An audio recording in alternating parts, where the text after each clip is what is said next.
Do you have a Waterjet cutting machine? Do you need very accurate DXF files?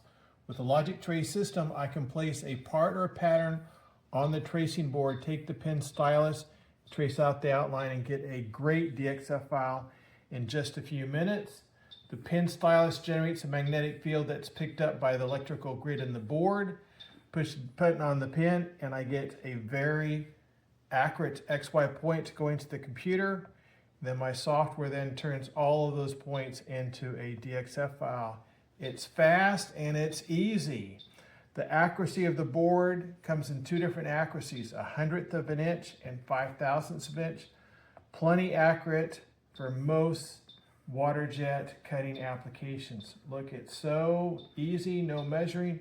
Just trace it with the pen stylus and save a DXF file. There's the outline, it looks great. Let's do these circles. I'm going to do 3-point circles.